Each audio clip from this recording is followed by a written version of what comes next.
We have my man, Mr. Joey Klein, who is a transformation and mastery expert. He's an author, a speaker, and founder and CEO of InterMatrix Systems, which is a personal mastery training company for high achievers. Now, let's dive into this episode of The Happy Hustle. Do you want blissful balance in your personal and professional life?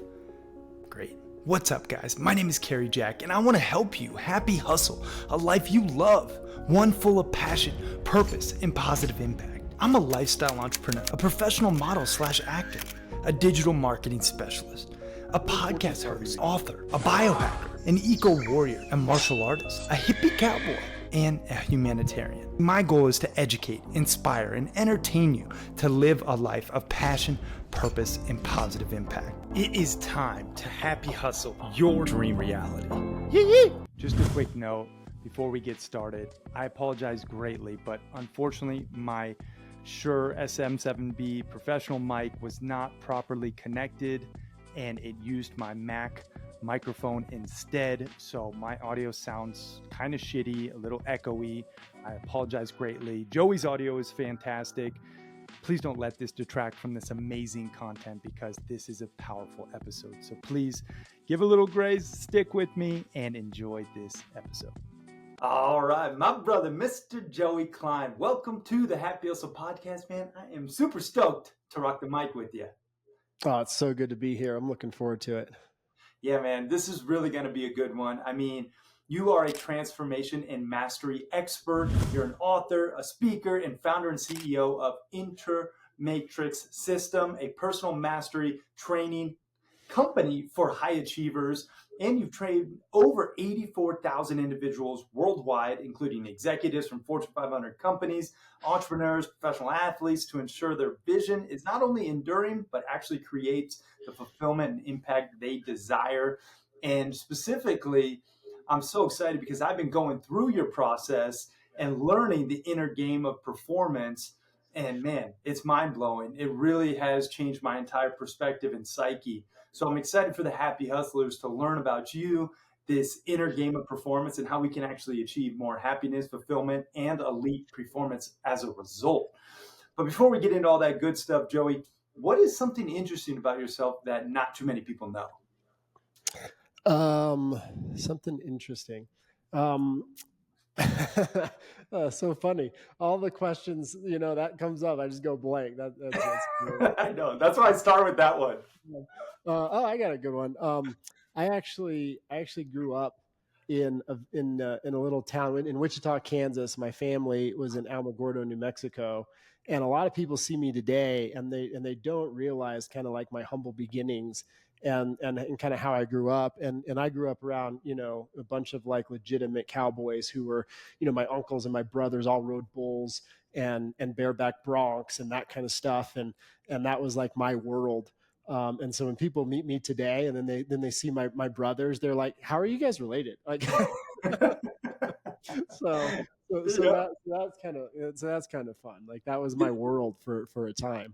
Yeah, man. Well, and, that world was chaotic too, knowing your past just personally and where you've come from, man. It really is a testament to your ability to persevere. And I know that you're also a martial arts master. Talk to people just a little bit about your martial arts training as well.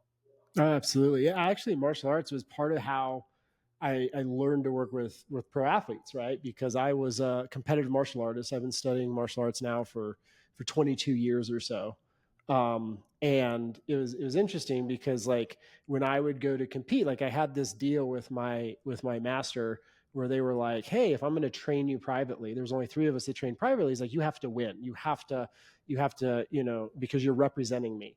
And I was like, whatever, if you think I can do that, like I'll game, let's go for it. And I lost a lot, like in the beginning. And I would do awesome in the dojo, and I would do awesome in training. And I would be doing I would mop the floor with everybody, right? And then I would go to train and I would just totally choke and get like last place. And they would be like, dude, you are so much better than that guy. Like what happened out there? And I'm like, yeah, I don't know. And then actually what I realized was like when I was training in the dojo, I just loved it. I was having a good time and, I was joyful and just sort of at ease. But then when I would go to compete, I would focus on like winning, and I'd focus on the thousands of people watching, and I would get anxious and afraid, and sort of like kind of like agitated a little bit.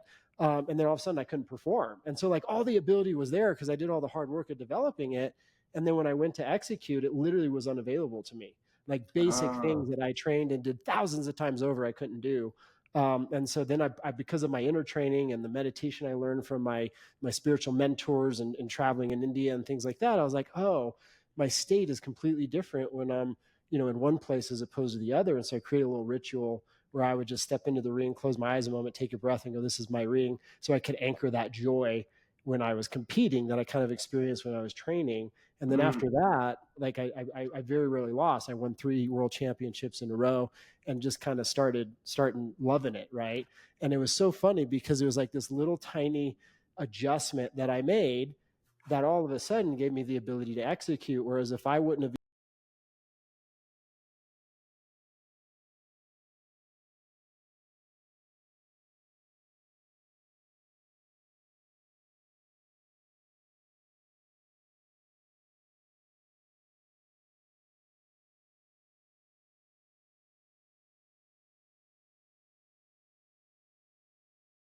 needed to then dictate the results that we desire. And I want to at first by just starting to define terms. So when we talk about the InterMatrix system, what do we mean by that specifically?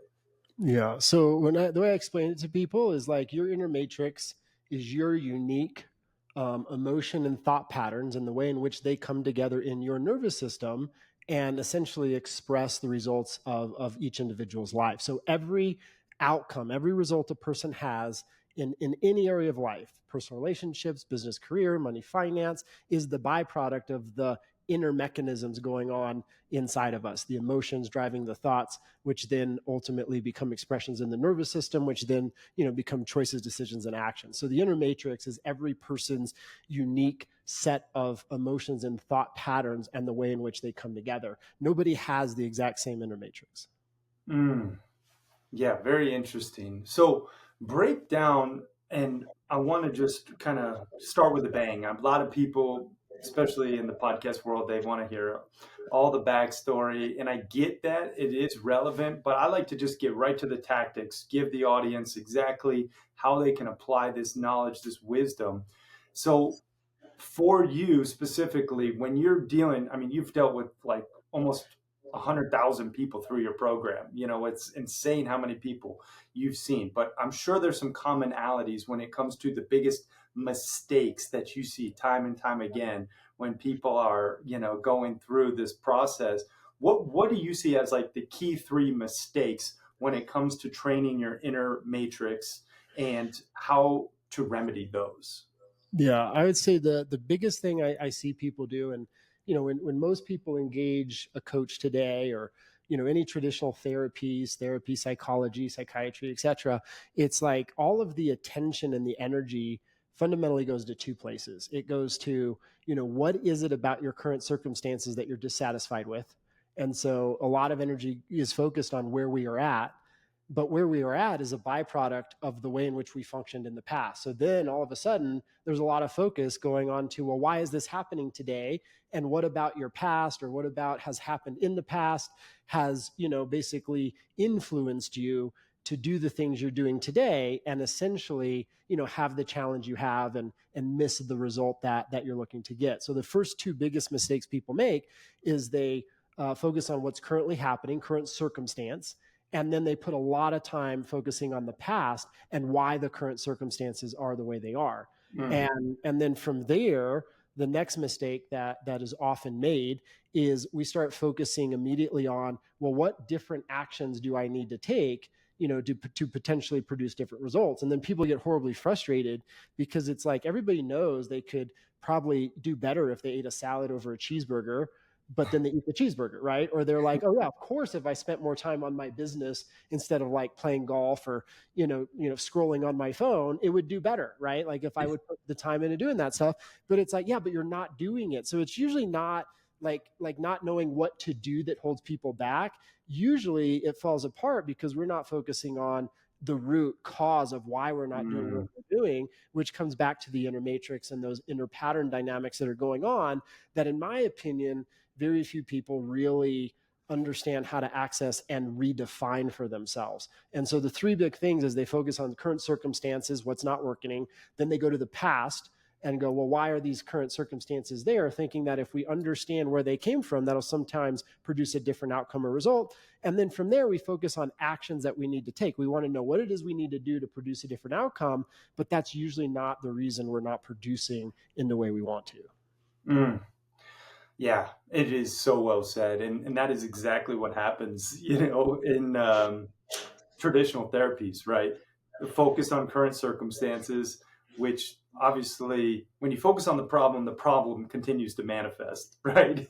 And then when you then look back to the past understanding, but you're not really at the core root, you're just, again, looking at the symptoms, that also then is problematic, because you just don't know what the root cause is oftentimes without doing the deep inner work of the InterMatrix. And then, yeah, people know oftentimes what to do. Like, Tony Robbins talks about with knowledge isn't power. Knowledge is potential power. Mm-hmm. It has to be executed upon and applied, right? And I think a lot of people know what they need to do, but they just don't do it. So I want to talk about how do we do the things we know we need to do, Joey. Break down that process for us. I mean, how do we master those key 3 emotional competencies for happiness, fulfillment, and elite performance? Yeah, absolutely. So it's interesting because one of my mentors said to me, and this has just like been a mantra in my mind for many years now. They said, an awareness of a problem doesn't inherently lead to the solution of that problem, right? And the second thing that they said was transformation, like true transformation. And it's so unfortunate because these very powerful words have become so cliche today, right? But they said to me, like true transformation at its core, where you become a different person, the evolution of self, is not a mental event; it's an emotional event. And so it's like if we break down, kind of like the understanding of what's being said there, right? The focusing or the awareness of a problem doesn't lead to the solution of the problem, and transformation is essentially an emotional event. Well, then we need to change how we're playing the game if we're looking to get different results, right? And the way I always tell people is I train people very unconventionally, and that's why we create unconventional outcomes and results. You got to take a different approach. And so people are usually surprised by what I tell them, but I go, listen, you don't need to know what your problem is to solve for the problem. And you actually don't need to spend any time looking to the past to understand where it came from to answer for it. Sometimes that can be useful from a permission standpoint or from being able to see when we're engaging a behavior we need to disengage, but it isn't actually necessary for producing transformation or new outcomes and results. What is important and necessary is we got to get future focused. We've got to go, what is the specific result that I want to attain? And a lot of people, when they think of vision, they immediately go to widgets, like things and stuff or outside circumstances, right? I want to make a certain amount of money, or I want, a beautiful partner in my life, right? Or something like this. Or they go to a place they want to live or a vacation they want to take. And all that stuff is awesome. I'm not saying let's not name that, but when I train people in vision, is I go, let's talk about the way you want to feel first. Like, what are the emotions that you want to express and experience when you have these results in your life in the future? And then it's like, okay, well, if they say I want to feel joy and I want to feel unstoppable and I want to feel confident and powerful and, peaceful or whatever those emotions are, love, it's like, great. Our job is to now get clear about what are we experiencing right now in the moment and how do we bridge the gap from where we are to those inner experiences first, right? And so number one is assess where we are, right? From an inner standpoint, literally what state am I inside of? Am I in a sad state? Am I in a overwhelmed state and an anxious state? Something like that, or am I in a calm state? Am I in a peaceful state? Am I in a joyful state? And then first step is well, great, let's start anchoring to and training the inner emotion that we need to feel, because that's the key to different decision making. And what a lot of people don't realize is most of us, we're very wired inside of pain pleasure in the most basic sense. But what most people don't understand is when they're executing to eliminate a pain or discomfort, they often don't even realize the pain or discomfort is there. And so like the example I give of this is, if we're experiencing overwhelm and anxiety, if I ask a person, how are you feeling? They usually can't tell me overwhelm, anxiety, or angry. But then what happens at the end of the day is they're going to have two scotches, right? Or they're having 2 or 3 glasses of wine. And, that's their way of decompressing the day. But what they're actually doing is like, oh, when I drink that wine or that scotch or two, or I just scroll endlessly on Netflix or watch, Netflix or scroll endlessly on my phone. It's like, if we were to pay attention to what's going on inside, it's like, oh, I'm numbing that anxiety, that overwhelm, that sadness, that whatever is there. Yeah. I'm diminishing that so that I don't have to experience it, deal with it, or focus on it. And it's a completely unconscious event. We don't even realize that we're taking this action because of these things that precede the action inside ourselves. And so Yeah. we've got to be willing to start developing the skill of awareness and sensitivity in order to truly begin to change our behavior and produce different outcomes. Mm. Yeah. A lot to unpack there. And it starts with feeling the emotion that you really desire, right? That was a big, just for everyone who doesn't know, I'm actually working directly one-on-one with Joey, so I can speak intimately with this process, and it's been very powerful. And for the record, Joey gets like 50 grand a year to coach, so he's worth every penny. So when he's talking and he goes in this depth, I want you to realize like this is the master of his craft. And I know I'm tooting your horn here, Joey, but I mean it from the bottom of my heart, truly, man. And, and you came out to the Montana Mastermind Epic Skiing Adventure. So I got to hang with you in person for 5 days and really got to know each other. So it's like, there's a lot of gurus out there, fake gurus. And it's hard to know who the heck to listen to. It's a lot of bullshit, It's so Um, true. but I really look to you, man. And again, I told you this straight up, like as someone who has cracked the code on inner performance. And so when Joey's talking, when we're going deep, like this stuff is so legit. I hope everyone out there is really like staying with it. I know it seems a little woo woo too. Like we'll call that out because, to go deep into the mind and talk about the emotions and some of the trauma and the triggers. I mean, maybe people could just, and I know my dad would just say, well, you just got to suck it up. Probably your brothers or your cowboy friends would say the same, but it's like, that's not actually going to get the results that you desire. You really have to go deep inside the inner matrix, inside your body, inside your mind, inside your soul, and figure out what it is that you truly desire. What do you crave to feel, and imagine that state and operate from that state and attract the things from that state. Now, obviously, I'm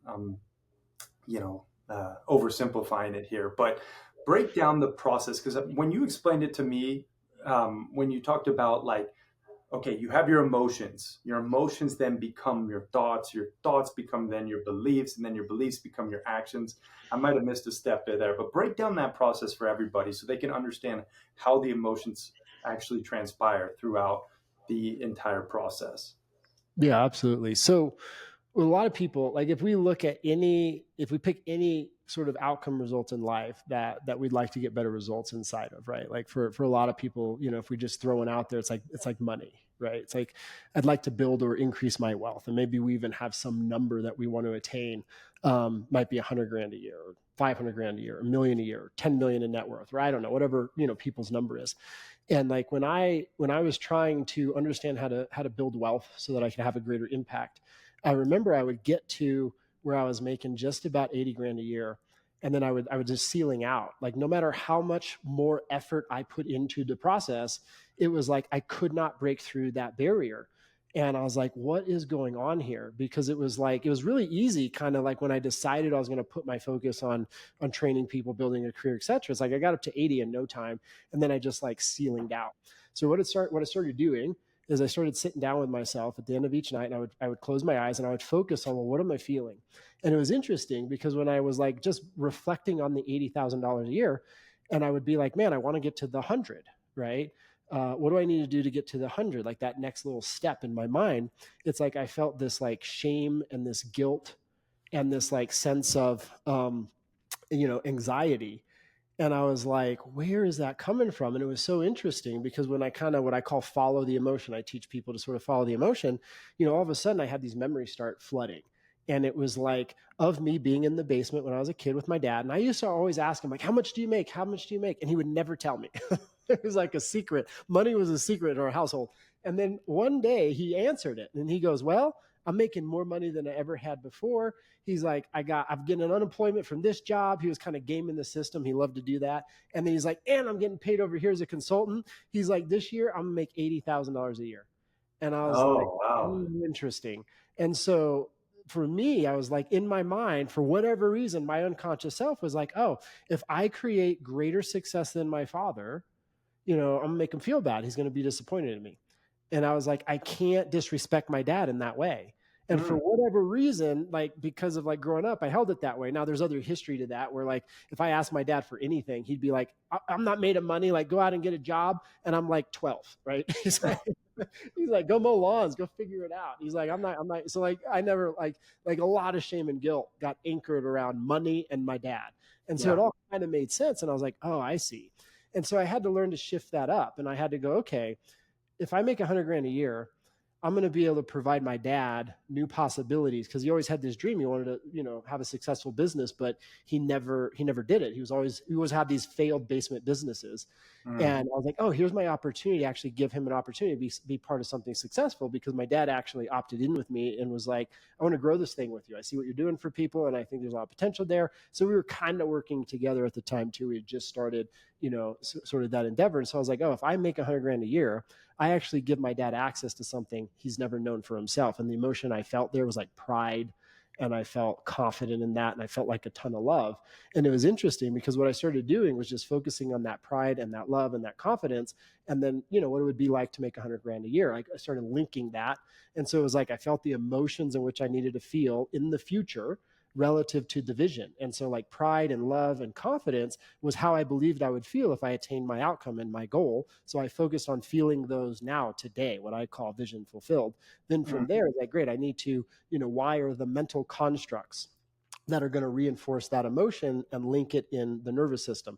Then I had to make sure my body and my nervous system was actually feeling those emotions, that it wasn't just a thought event. Because for a lot of people, it's just a thought event. They just go, oh, if I think about it enough, eventually the emotions will follow. And it doesn't actually work that way. You have to feel the emotion first and then construct the thoughts to get you back to the feeling. And so you got to make sure you actually feel that in the nervous system. And then from there, choices, decisions, and actions occur. And it was fascinating because I struggled with that ceiling for quite some time. I think it was probably a year or better. And then after I dialed the emotional state in, like I hit 100 grand in the next few months. And then all of a sudden I blew to 250. And then before I knew it, I was doing 7 figures a year plus, and it just kept going from there. And it was all, when I look at how the future unfolded, I can bring it all back to that moment, that inner moment where I realigned my psyche and my unconscious self such that it actually gave me access to the future self. And so if we look at any outcome that we're getting, any result, any practical result, a divorce, a hard relationship, health deteriorating, a result we're not getting in our business, we can reverse engineer that to an emotion that's occurring, thoughts that are happening inside the unconscious self, the psyche, and what it's doing to the nervous system. And if we rewire the cause, emotion, thought, nervous system, and we make sure that we align that construct, those inner patterns with the result we want to get, like in the story I'm sharing, there's nothing we can't create if we are truly creating from the inside out. Mm. Oh, wow. That's so awesome that you found that shift. And now, I mean, to take it from where you were to where you are now is absolutely amazing.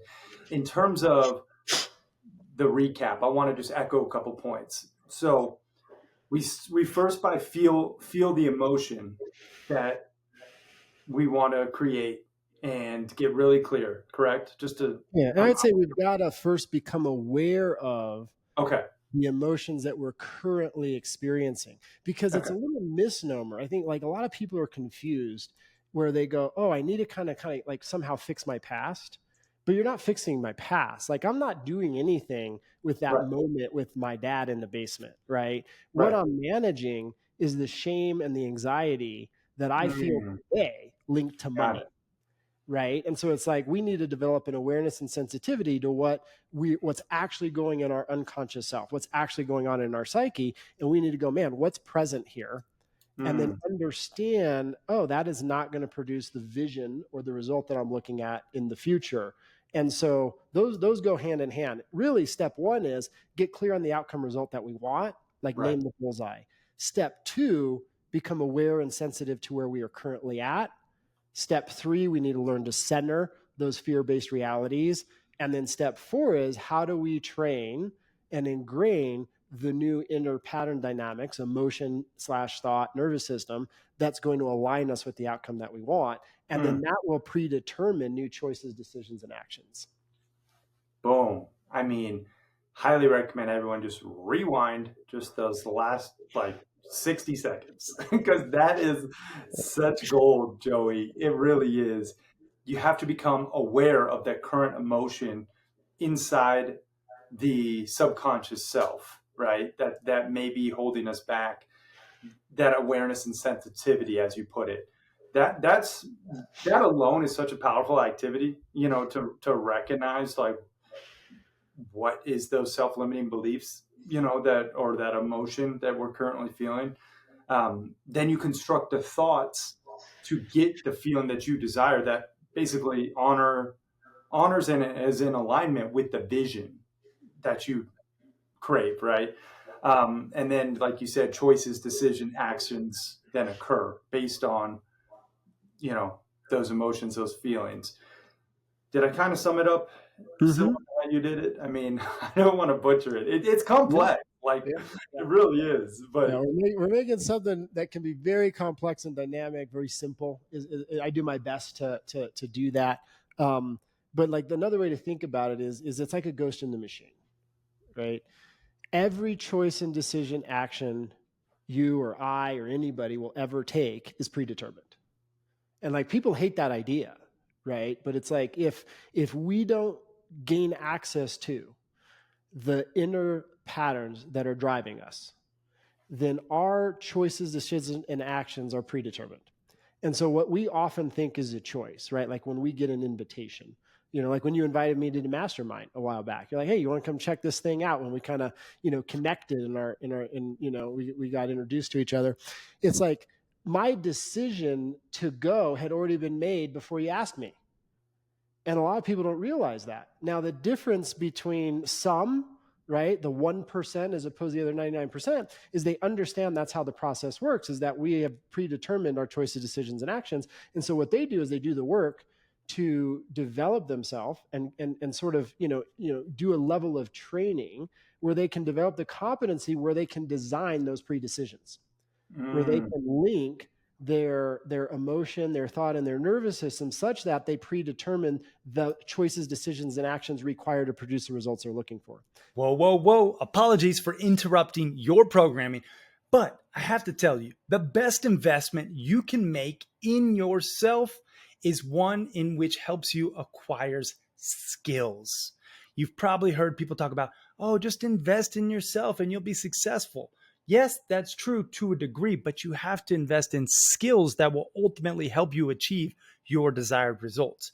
And I think one of the best skills one can possess, be it an entrepreneur or an aspiring entrepreneur, is the sales sword. Really knowing how to sell, utilizing pressure-free persuasion, which will make you more money and more impact. Now, if you want to know how to sell more efficiently and effectively, I just launched a sales course called The Proven Roadmap Process to Selling Millions of Dollars and helping you to increase your conversions, guaranteed.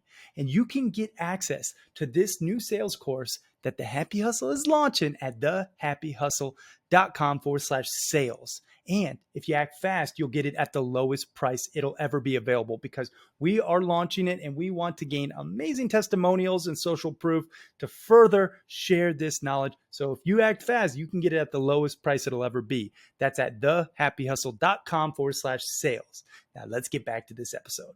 And so if I'm like, man, I want to develop myself and I want to grow and I want to make an impact on people, then I got to tie, a lot of love and passion and inspiration to the idea of that.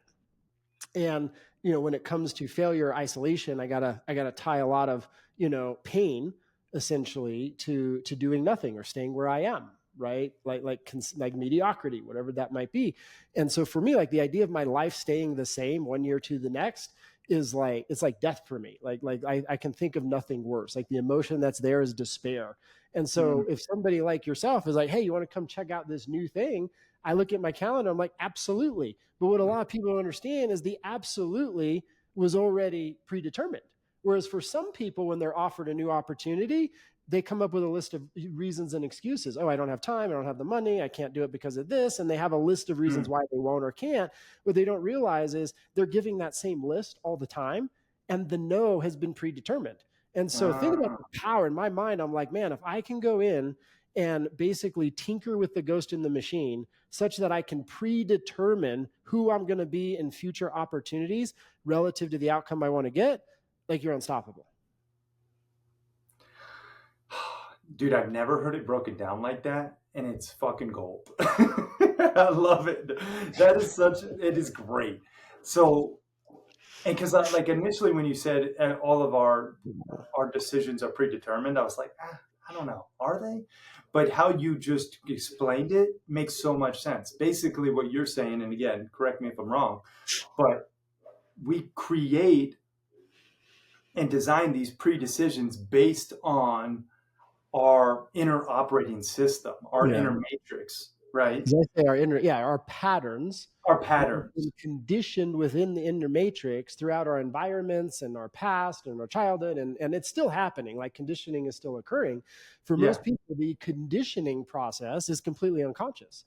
If we can move and we're willing to develop the skills where we make that conditioning process of our inner patterns, which makes up our InterMatrix, if we can engage that process, just like going to the gym and working out to get stronger, or hire a nutritionist to like prepare food so that we give the body optimal health, right? It's like, if we can engage a process where we train and develop the skills, we can basically design those inner patterns such that the decisions or choices we make, we consciously develop them so that we're basically operating at our highest capacity.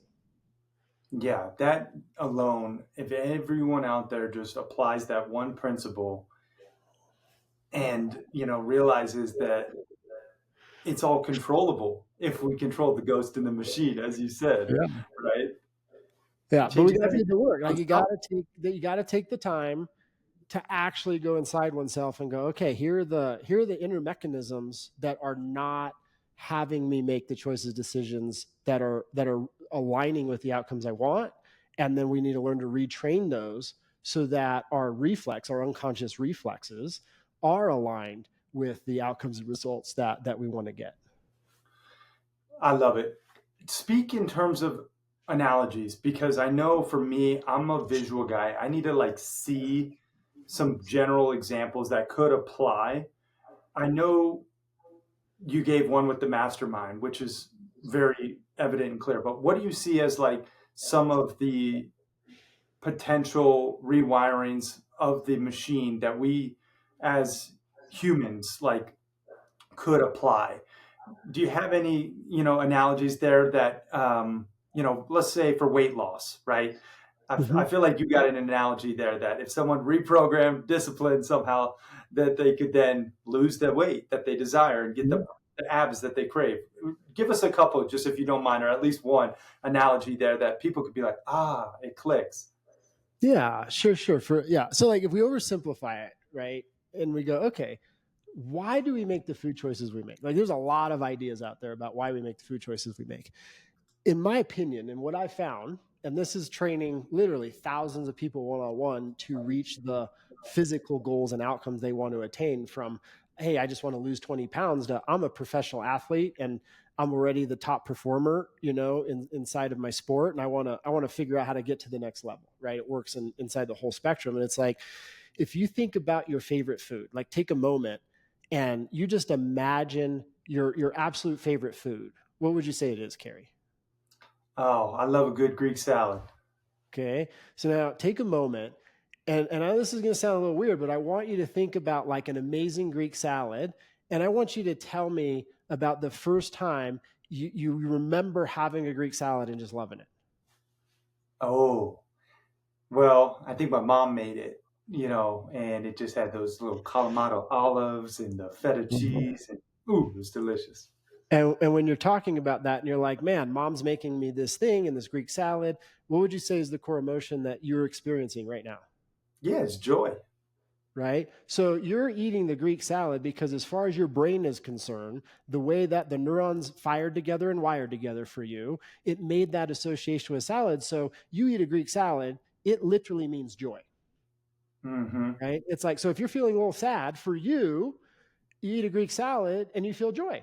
And Yeah, now there's a lot of people really frustrated with you right now because most people, joy did not get tied to the Greek salad. It got tied to like being a child, and they're like, hey, let's go get a treat. And like, let's go get a reward. You did really good. And then they were given what? Like ice cream. And right, so right. ice cream meant approval and connection and joy.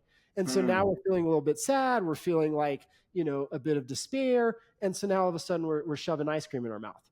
And so we're Mm, not eating the ice cream because of the sugar. We're eating the ice cream because neurologically, it's like, oh, I want to be joyful right now and I want to be accepted. And so if I eat ice cream, I'm joyful and I'm accepted. right. Right. And so it's like, this is more how, what I mean by the ghost in the machine. Most people don't realize that they're eating the ice cream or the chocolate because it means joy. For me, I got a very destructive pattern, sort of dialed when I was young the same way. Cause like when I was 15, I got to take my car out that I'd been working on all summer as a 68 Mustang.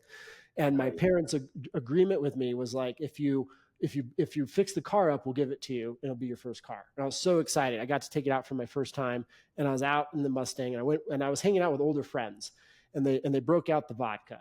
And I had never drank before. I didn't even know what vodka was. And it was like the cheap stuff, Smirnoff, whatever. And we all Nice. took shots. And I remember taking a shot, and like I didn't want to be embarrassed, and I didn't want to make a fool of myself in front of friends I looked up to because they're all older. And I remember I like flexed my stomach and I held my breath because I wanted to throw up. And then they were all like high-fiving me and going, good job, that was great. And then sure enough, they wanted to do another shot. And I've never drank before. So I don't know how many we took, like 3, 4, 5 shots in. I'm like really drunk, and I'd never been drunk before, right? And then unfortunately, right after that, I drove home. And I drove there with my friend Mark, who was in his car. He had a little red Beretta.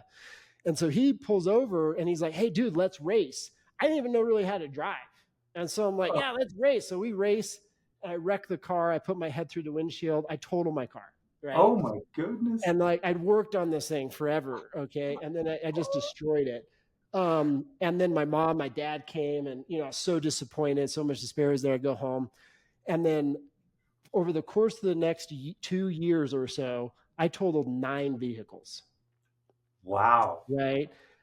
And I was like, well, how'd that happen? Well, what got linked, which is really powerful, was I'm high-fiving all my friends. What are we doing? We're drinking. So there's acceptance. And for a teenager, there's no more powerful emotion than being accepted. So I'm like acceptance and love and, connection is there. And then while I'm feeling that acceptance, that love, and that connection, what did I do? I drove a car when I really shouldn't have driven a car. So dangerous, right? I could have really hurt somebody. Luckily, I ran into a parked car and nobody got hurt, and including myself. And then I totaled my car. And so this stuff is so powerful that that emotion of acceptance and connection and joy literally got hardwired to drinking, driving, and totaling cars, to the point where my brain was like, oh, this is fun. This is love-based states. This is how you access connection, acceptance, and fun, is you drive fast and wreck cars and you're reckless, right? And then all of a sudden that turned into 2 years of my life where, if you'd have found me, I was never sober. And the moment it changed for me, the moment of transformation, was when I pushed it all too far and I almost thought I died. Like I almost killed myself. And I sat at the edge of my bed in an apartment that I lived in with my friend and our 2 girlfriends. And I said to myself, I'm going to be dead in a year if I keep behaving this way. And in that moment, I linked to drinking and the drugs I was doing, all the behavior I was up to death, which was absolute fear. And I felt so disappointed in myself. It was like I felt worthless and an absolute sense of unworthiness. And the next day, the sun came up. I called my friend. I was like, dude, pick me up. I'm moving out. He's like, you can't move out of the party house. I'm like, oh, for sure, I'm moving out. And I never drank. I never did another drug again. And then all of a sudden, my life started an upward trend. Now, I wasn't doing that wiring consciously. an event of circumstance happened to rewire my nervous system. So I tied a different set of emotions to drinking and driving and so on, to the whole dynamic. Whereas I never wrecked a car after that. Right. I never really drank after that. Like, it wasn't like I had to work to not be addicted anymore. It was just, I'm done. I need to start a new phase. Yeah. And so for me, it's like, man, let's look at the results we have in our life. Let's get in touch with the ghost in the machine, learn Right. how to rewire it so we have an instant transformation, reinforce those new dynamics relative to whatever outcomes we're looking to create. Yeah. Gosh, man. Damn, dude, your story is insane. You like, if you guys knew the half of it, he called his upbringing the wild jungle. I think it's such a great summation. But man, yeah, you got, yeah, it's amazing what you're doing now and how far you've come, bro. But I love those two analogies. Thank you for giving them. You know, it's like the salad for me, the joy, and the acceptance for you, the drinking, right? And like how those emotions were tied to that action, and then how it dictates the outcomes.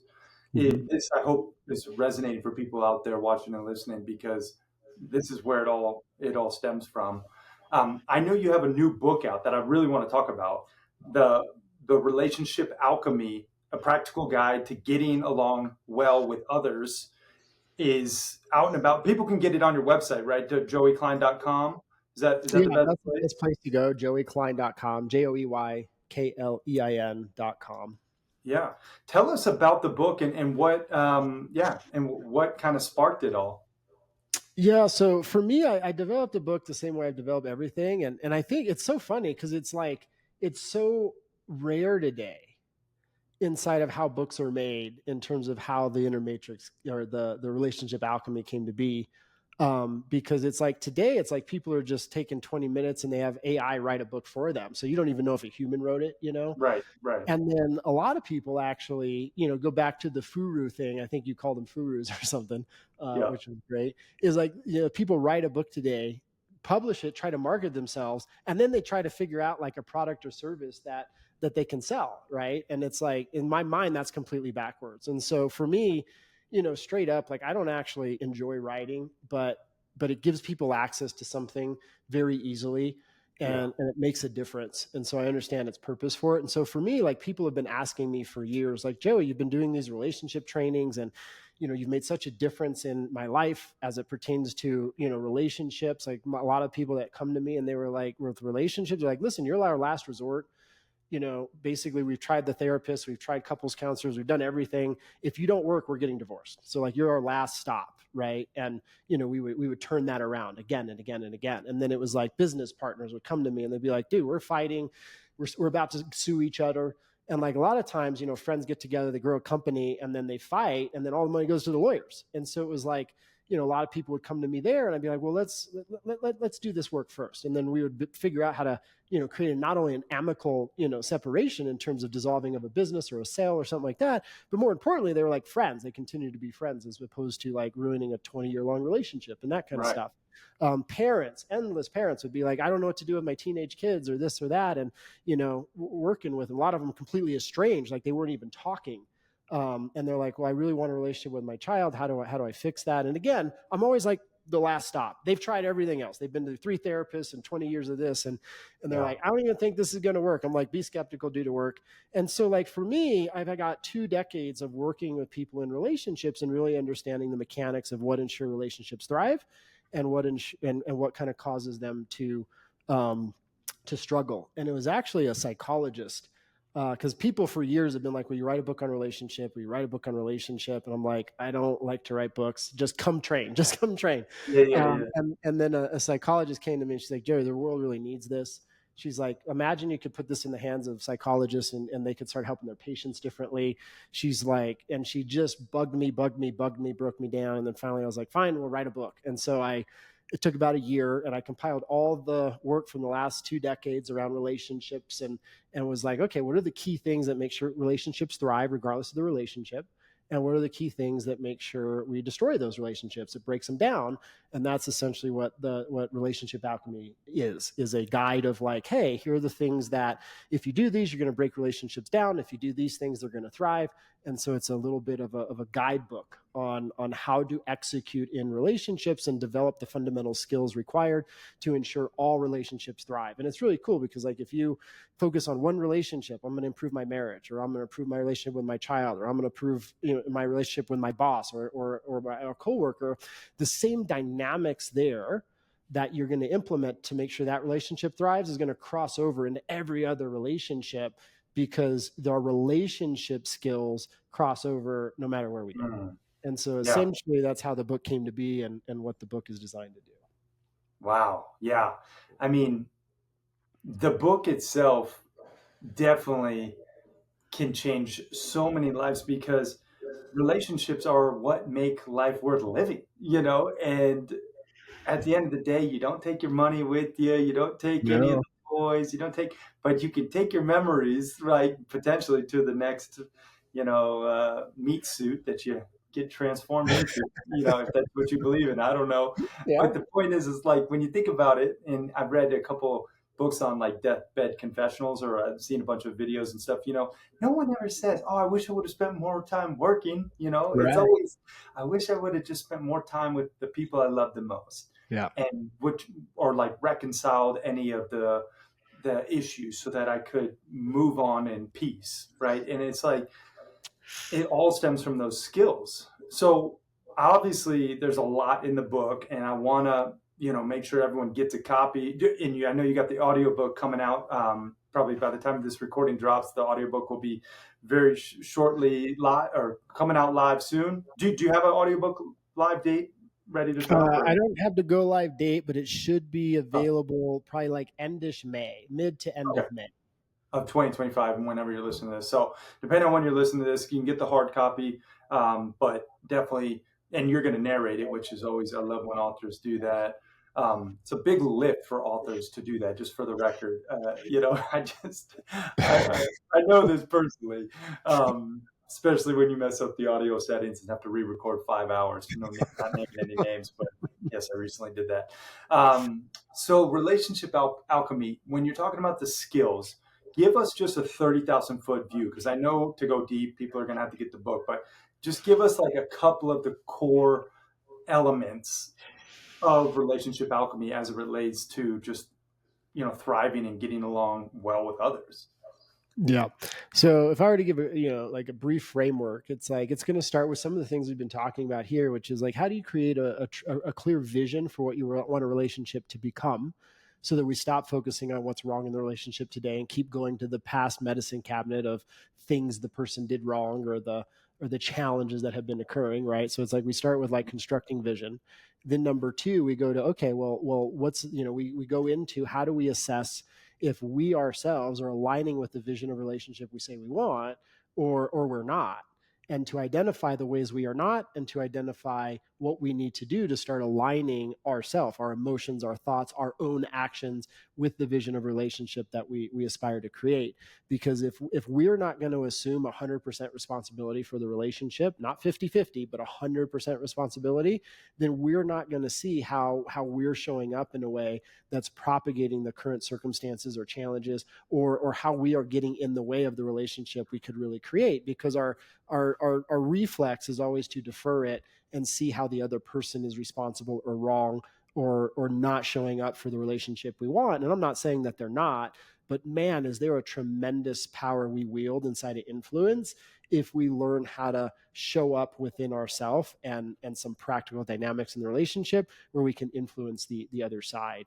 Then from there, we break down the three aspects of relationship, first aspect being ourself, the relationship itself, third aspect being the other person, and what are the rules of the game in each of those three aspects. Because, if we're breaking the rules, and as an example, we're making ourselves responsible for how the other person feels, the third aspect of relationship, that's going to go really bad.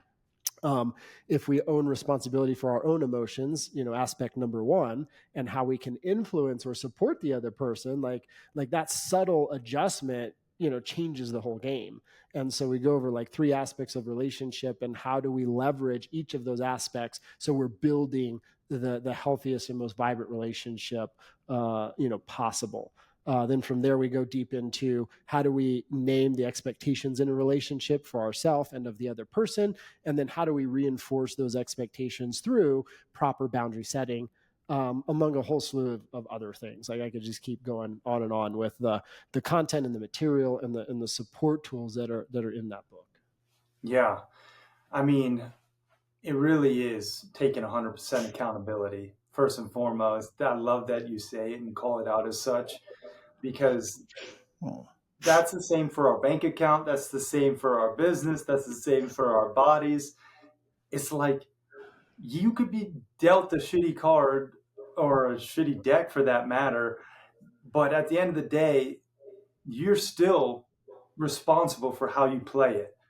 And chances are there's someone who's been dealt a worse deck and has done more or better. And so you know it's possible. It's like this is definitely possible. And when you really take, as Jocko Willink says, extreme ownership in your reality, I think that's such a big mindset shift. And then you talk about having the relationship with yourself, the relationship with your the other person, and then the relationship together. That is a great way to kind of break it down into these three core elements. And I know for me, you mentioned a term that was really big that I've been like noodling on ever since our coaching session last, that you told me about, this term called evolved loyalty. Evolved loyalty. And I was like, wow, I've never heard that. But man, dude, it has shaped my and this is just pulling back the curtain for everybody, our sessions. But like, I know these kind of concepts are in the book, and it's stuff that you just don't think about it. Like, we have sometimes loyalty to an idea, to a family member, to a behavior, and we get stuck in that loyalty. Often, me being a people pleaser, I succumb greatly to these pressures.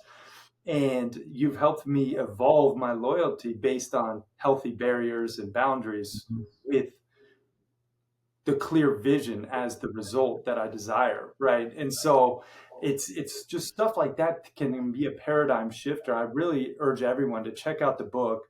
And what's cool is also you have the InterMatrix app.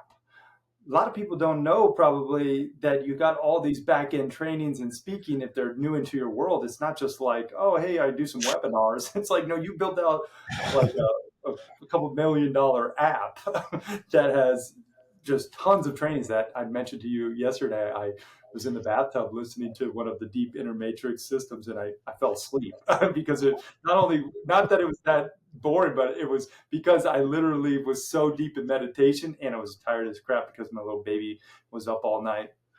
So the point is, it's like this whole system that works together, not just the book, not just the coaching, not just the in-person trainings, but you also have the app.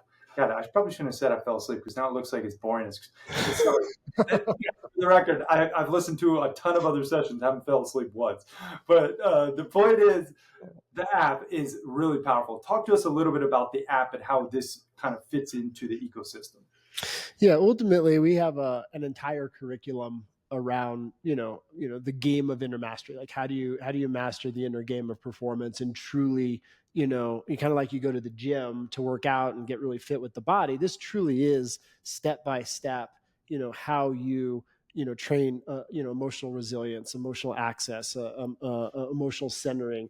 How do you really train the mind to operate best on your behalf? Like, how do you go in and condition the InterMatrix? It's an entire training protocol. And ultimately, we have our online app, as you talked about, that people can engage there to support them in their everyday life. From there, we have trainers that they can work with one-on-one, and we have our in-person deep dive programs that people can attend, where each of those components kind of build on itself. And everything that I teach or I train, same thing with like the book Relationship Alchemy, if it hasn't literally worked, if I haven't been in the trenches with somebody, walked them through a set of tools, techniques, strategies, and frameworks, and produced a replicatable result hundreds and hundreds of times over, we're not teaching it. It doesn't exist in the curriculum. And so everything that is taught or that we train has been developed, over time. And, honestly, the best way for people to jump in and for your listeners, if they want to check it out and really discover what ghost is in the machine, or if they don't think they have a ghost in the machine and we want to try to prove us wrong, like they can come do what we call the discover your blind spot training.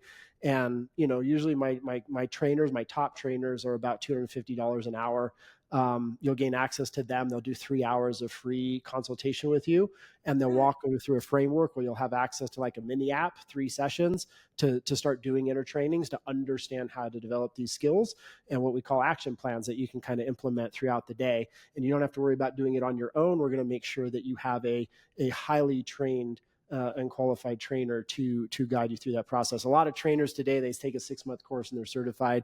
Most of my trainers have been training with me anywhere between 8 and 14 years, and they go through something like an 8,000 hour curriculum before they get certified as a trainer. And so these are highly qualified people who are consistently training.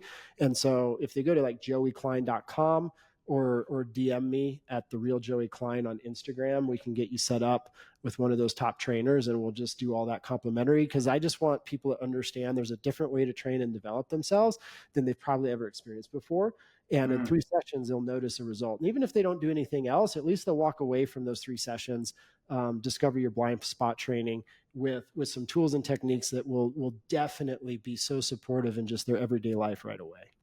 Wow, what a generous offer, man.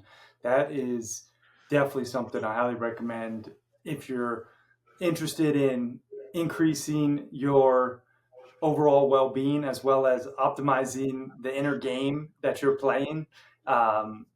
There's really nothing to lose, and everything to gain. I mean, it's 3 free hours of going deep down the rabbit hole of your inner game.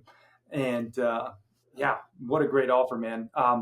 At the real Joey Klein on Instagram, and then joeyklein.com. On joeyklein.com, is there a place where you recommend they go to from there, or a button? Because I just want to make sure we give them the direct access. Yeah, they'll see it. It's front and center. We kind of have that set up for you. So if you go to joeyklein.com, joeyklein.com, and it's like the first thing that shows up right on the main page. If you just scroll down just a little bit, you'll see, oh, here's where I can grab the book. Here's where I can get my training. And if they just mention, if they mention the Happy Hustle podcast, Carrie Jack, then that will cue them to get connected with a very select trainer. Love that. Yeah, amazing. I mean, I highly recommend everyone take action on this one, and yeah, just do yourself a favor and really learn what is driving you and how to make sure that it's heading you in the right direction, or at least the direction you want to go, right? Joey, this has been amazing, man. I do like to just ask a couple questions in a rapid fire format, and basically just kind of get to know Joey a little better in random areas, and then we'll wrap this interview up. So just answer honestly. First thing that comes to mind. Are you ready?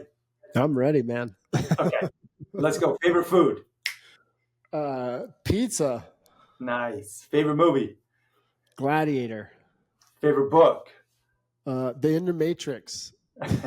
Nice. What's your spirit animal? Dragon. Ooh, never heard that. Best business advice? Don't just lead with passion, develop skills. Happy hustle hack for your health, something uniquely Joey that you do. Every morning that I wake up, I do 2 things. One, I ask myself, hey, what did I wake up to? What emotion am I feeling? Do I feel, passionate about the day? Am I joyful right now? Do I feel sad? Do I feel overwhelmed? Do I feel unworthy? I will not start my day without doing my inner training and getting to a place where I feel joyful, inspired, gratitude. And I find that just sets me up for the day to just execute at such a higher level. Love that. Happy hustle hack for your money, something uniquely Joey. The biggest thing I learned about money is, instead of just focusing on investing and producing wealth in the long term, focus on investing in a way that truly produces investment income as your path to financial freedom. Because if we focus on just building wealth, like I did that for many years where I put money away and like it grew over time for sure, but there was no utility to it. It was just kind of like setting me up to be rich when I was old. And I was like, this maybe isn't the best way. And then I had a mentor really drill into me, like, you could take that money and invest it in a way that it produces cash flow for you. And when I changed that thinking, I became financially free in just a few years. So focus on investment income, make that your priority over buying widgets and stuff, and then truly use the investment income to buy anything you want. Yeah, love that. Happy Hustle Hack for your spirituality, something you do to connect to a higher power. Two things is like, I imagine the best version of myself. Like if I think about myself as a soul or as an energetic being, beyond emotion and mind and body, I just reflect, daily on the idea of who I am as an energy, as a consciousness. And that reminds me that I'm far more capable than maybe the emotion and the mind often represents. And then I do the same thing with the idea of like, whether we call it creator or God, where I'm like, okay, there is an intelligence that is, sort of making sure that the universe functions in just a perfect way, and that all the planets align just so. Like, if we're a little closer to the sun, we burn to death. If we're a little further away, we freeze to death. So it's like there's something out there that's like sort of managing all of those details on such a scale I can't even comprehend, that when I just focus on and reflect on that, it just reminds me that I have a place in the universe. It's all taken care of, and manage the flow, just stay in the flow. Well said. That's beautiful. 3 things you're most grateful for today. Number 1 is my health, my vitality. Number 2 is my state, my ability to manage my inner self to the degree in which I can. And then number 3 is the people that are in my life. Love that. And if you had a billboard for the world to see with your last piece of content on there, Joey, what does that billboard read? I would say, explore who you are beyond who you think you are. Damn, crushed that rapid fire round, man. And Joey, brother, I just want to take a moment to acknowledge you, man, for sharing your love, your light, your wisdom, for being a happy hustler, for being a beacon in my life, man. Truly, you've impacted me more than you know, and you're changing my inner psyche with your training, and it's going to ripple into every area of my life, which is going to ripple into the happy hustlers out there as well. So you're doing amazing work, and I'm just grateful to know you, brother, and to collaborate with you, and to go on trips together, to come to your trainings, and just to bro out, man. You're just a special human. So thank you. I appreciate you. Yeah, it's been awesome getting to be your friend, get to know you, and I'm looking forward to many adventures to come over the years, man. Heck yeah, man. Heck yeah. Remind people again, where's some of the best places where you hang out online? And again, those links where people can pick up the book and check out more of what you're up to. Yeah, 3 best spots: joeyklein.com, joeyklein.com, InterMatrixSystems.com. That's where all our programs and trainings exist, InterMatrixSystems.com. And then The Real Joey Klein on Instagram is a great place to interact with me directly. Feel free to DM me and reach out. Love it. Yeah, we'll link all that up in the show notes. Tie a bow on everything we talked about today, Joey. If you can, just give us a summation with almost like a call to action for everybody out there who is maybe now aware of this potential inner game of performance and what's possible for them. Yeah, I would say, give yourself permission, number 1, first and foremost, to believe in a different reality than you have being possible. I've kind of made it my mission the last 20 years to do 2 key things: eliminate suffering as efficiently as possible, and truly give people access to a life they could have never imagined living. And so it's like, man, give yourself permission to believe in a life bigger than you're living. And then number 2, focus on yourself first in the first steps to produce that outcome. So the inner game of performance, start really diving into your inner matrix, the inner pattern dynamics, emotion, thought, how that shows up in nervous system, and then how that relates to choices, decisions, and actions as your foundation of where you train. And then you will make yourself unstoppable, because you'll be able to motivate yourself to literally take any action you choose which is the byproduct or the foundation, if you will, necessary to produce the byproduct called the outcomes and the results we're looking for. Damn, crush that. Final question, Joey Klein. What does happy hustling mean to you? For me, it's just waking up and knowing a fulfilled life, like waking up every day and knowing that it's a fulfilled life, and that every part of your day is a day that you're going to love living. And if that's not the day we're living, it's time to get to that day. Heck yeah. Amen, brother. Mic drop, y'all. Joey Klein. Thank you all for watching and listening. We are out. Peace and love, everybody.